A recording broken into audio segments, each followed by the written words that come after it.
Welcome to the deep dive. Today we're diving into a guide all about something we can all relate to, actually saving money. Yeah, it's a topic that's always relevant, isn't it? But this source, it kind of frames it really well from the get-go. Saving isn't just, tightening your belt. Right, not just being stingy. Exactly. It's Right. presented more as being, well, smart, strategic, even. Okay, so that's our mission here then, to pull out the key takeaways from this guide. The really practical stuff. Yeah, the strategies anyone can use, doesn't matter if you're a student, working, trying to get ahead, stuff you can literally start using right now. Think of it as a roadmap, maybe. A roadmap to making saving happen. Let's get into it. Okay, so the guide starts with what they call the absolute first step. It seems simple, maybe even But obvious. people skip it. Often. It's basically, you can't save money effectively if you don't actually know where it's going. You have to track it. Right, you can't save what you can't see. Makes total sense. Like trying to navigate without a map. Precisely. And the guide offers different ways to do this, doesn't it? It does. They cover like the old school methods, writing everything down, Pen paper, yeah. to using apps. They mention Mint or YNB. Those are popular ones. Or even just, consistently going through your bank statements, really looking at them. And the point isn't just the task itself, is it? The source mentions this shocking discovery people often have. Oh, absolutely. It's that moment when you tally it all up and you're genuinely surprised, maybe even a bit horrified. At what? Like the small stuff. Yeah. How much those daily coffees actually add up to over a month?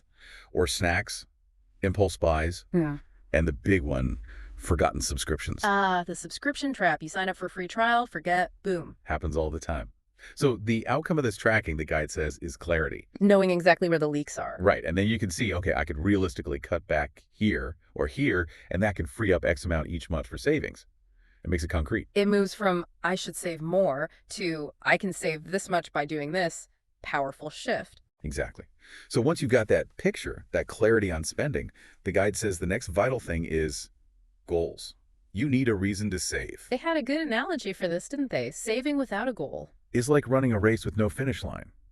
You're putting in effort, sure, but where are you going? How do you stay motivated? Yeah, you just kind of drift. So what kinds of goals does the source mention? Oh, the common ones, An Hmm. emergency fund is a big one.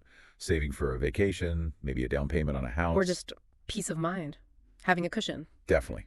That's a huge goal in itself. Mm-hmm. But the key, they stress, is making the goal specific, really tangible. Okay, so not just save money, but save X amount by Y date, Precisely. And they give this great example, saving $1,000 in 3 months. which might sound like, quite a lot up front. It can, but then they break it down immediately. That $1,000 over 3 months, it works out to about $11 a day. See, $11 a day feels different, much Yeah. more achievable somehow. Totally changes the perspective, right? And the guide highlights this.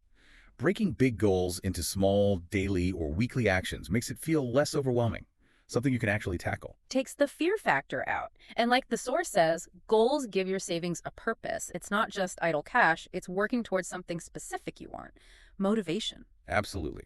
Okay, moving on. The guide introduces a strategy they call a game changer. Heard this one before. Pay yourself first. Ah, yes. This flips the usual script, doesn't it? Most people pay bills, spend, then save whatever's left, if anything. Right. This is, now as soon as your income hits your account, the very first thing you do is move a set amount into your savings. Before bills, before spending. Treat it like a bill itself, like rent or a car payment, non-negotiable. That's exactly how the source frames it. It's not optional, it's your first financial priority. And they show how powerful this is, even with small amounts, right? The $5 a day example. Yeah, it's compelling. Just saving $5 every single day adds up to over $1,800 in a year. Wow. That really puts it in perspective. And they suggest automating it. Definitely. Set up an automatic transfer from your checking to your savings account right on payday. Takes willpower out of the equation. Completely. The money saved before you even consciously think about spending it makes it so much easier to stick with. Okay, so you're tracking, you have goals, you're paying yourself first. Now what? Cutting expenses. Right. But the guide frames this carefully. It's cutting back, they say, not cutting joy. I like that. It's not about misery. No, it's about using that tracking you did earlier to find smart places to trim without feeling deprived. They list some quick wins. Okay, like what? Actionable things. Yeah, the obvious ones first. Canceling unused subscriptions, we keep coming back to that. Because it's such low-hanging fruit. Totally. Then, cooking more at home versus ordering takeout all the time, brewing your own coffee, simple stuff. What else? Buying generic brands? Yep, switching from name brands to store brands for groceries. Often it's the same stuff inside. And little things like unplugging electronics, vampire drain. Right, these things add up.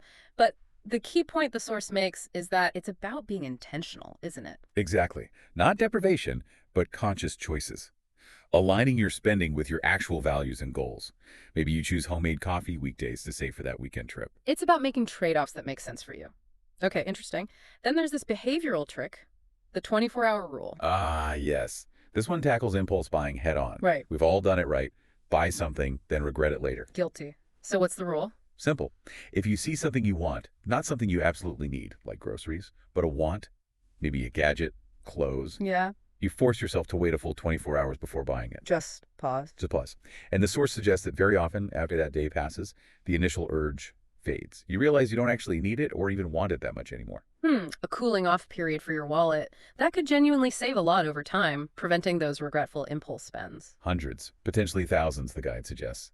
It just inserts a moment of mindful decision-making. Okay, now, the guide isn't totally against finding deals, is it? Sales, coupons. No, not at all. Being a savvy shopper is good. Looking for sales, using coupons, that's fine. But there's a big warning attached. Which is? Don't fall into the trap of buying something only because it's on sale. Ah, the sale justification. Exactly. The source gives you this critical question to ask yourself.